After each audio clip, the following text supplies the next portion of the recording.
what's the most useful thing I could share with your audience that I've learned like in the last 7 years since we last spoke? The thing that's made the biggest difference in my life, a superpower, a big, huge change. So to me, it's been, in short, skepticism. So if you wonder why I'm so happy, why I'm thriving, why I seem to be doing well, to me, it's a lot of my happiness comes from this worldview that is radical doubt. It's skepticism. And so I'm going to give this the shorthand of calling it useful, not true, but the visual for it is that moment at the end of the Matrix movie when Neo realizes, like, those aren't bullets. This is just code. Remember all the bullets come his way? It's like, oh, wait, right. Like, none of these rules apply to me. That's deep skepticism. It's empowering. It's liberating. And so what I'm going to do for a few minutes, including a little stories, is to play Morpheus to help emancipate the listeners. So yes, I call this useful, not true. But Preach. Yeah, there we go. Number one. So, okay, I'm going to tell you the 4 bits first, and we'll use that to kind of make sure that we come back to this. So, like, number one, almost nothing is objectively true. Number 2, beliefs are placebos. So you got to believe whatever works for you now. Number 3, rules and norms are arbitrary games that can be changed. I'm preaching to the converted, that one.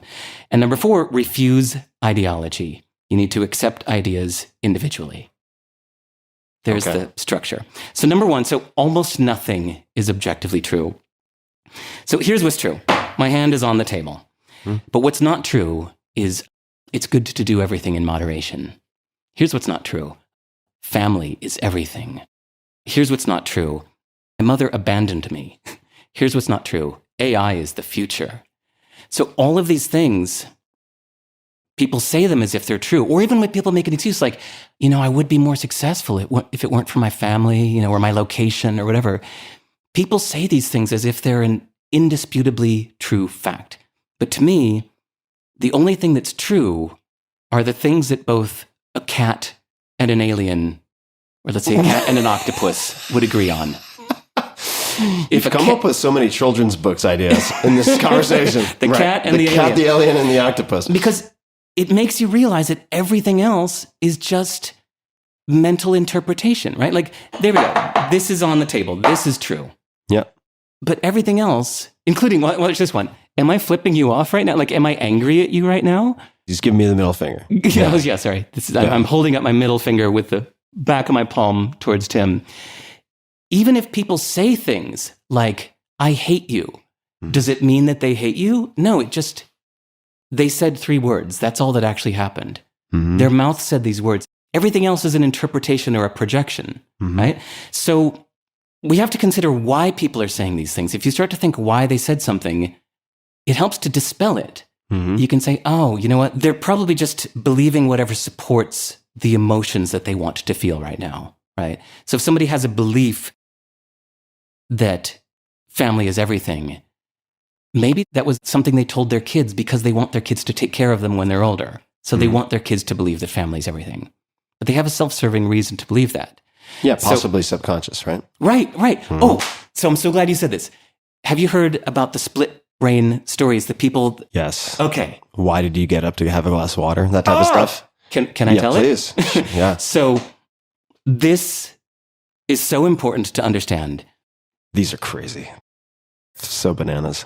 We'll start with the other one, since you know that one. No, but the audience doesn't. Come on. No, but we'll do both. But during brain surgery, the patient needs to stay awake. In some, yeah. And so there was a woman, I don't know the details of this, it was on Econ Talk podcast. During brain surgery, they were poking around in there, and suddenly the woman started laughing. The patient started laughing, and they asked, why are you laughing? And she said, like, oh, well, it's really funny the way that curtain is hanging. And she really thought that the reason she was laughing is because that's the way the curtain was hanging. But it was actually because they were poking stimulating part of the metal brain. router there. Yeah. And so the split brain patients, there's some people whose left and right hemispheres of their brain are not connected. So they've done tests on these people to say into their right ear, please get up and open the window. And they'll get up and open the window. And then they'll ask their left ear, or maybe it's their eye, why did you open the window? And they'll say, oh, it was a little cold in here. I hope you don't mind. And they really sincerely to the core thought that's the reason they opened the window. Yeah. And there are a couple more examples of this, a message shown to one eye and they did something, then they asked the other eye, why did you do that? And every time the people make up a reason, they don't know they're making it up. They give a reason why they did that. And they feel completely confident that that is the reason why they did it. Yeah. So to me, this is the most beautiful example, like we actually don't know. So talk about deep skepticism, radical doubt. You shouldn't even believe anything you tell yourself, even in your private diary, when you're saying, I'm not happy in this location, or I can't do this because of that, or I'm mad at so-and-so. You need to ask yourself, like, okay, that might not be true. Just because I'm saying it, it might not be true. So, number 2, beliefs are placebos. So, 2 people in the same boat, one can say, this sucks, and another one can say, this is great. But neither one is true. No beliefs are true.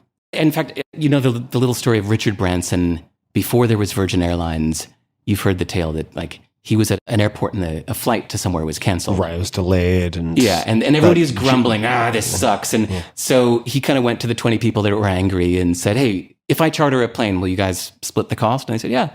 So everybody else was angry. He looked at the same situation and said, this is great. And he, that was kind of the launch of Virgin Airlines. No, not launch, you know what I mean? A predecessor. The Genesis story. Genesis, nice word.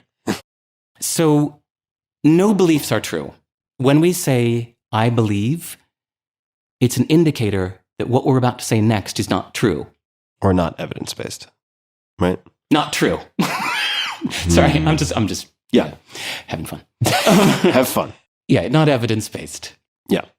Because we don't say, I believe in potatoes. Because speak for yourself. We don't have to, because there's a potato. We don't need to say it because it is. It exists. So I think that whenever we say, I believe such and such, it indicates that whatever we say next is not true. It's kind of like when science is at the end of a field's name. Generally, it's not science. Not always, but very often that's not the case.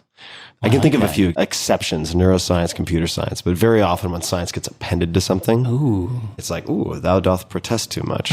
I like that. Yeah. So since no beliefs are true, I think this is liberating to realize that you can just choose whatever belief works for you now, that helps you be who you want to be. This is about personal empowerment. It's a little bit hacking yourself. If a certain belief will help you be who you want to be right now, you don't need to keep believing it tomorrow. You could believe it for 3 minutes or 3 days or, the rest of your life. You're going to find what you look for. So if you choose to believe something, you'll find evidence to support your belief of anything, right?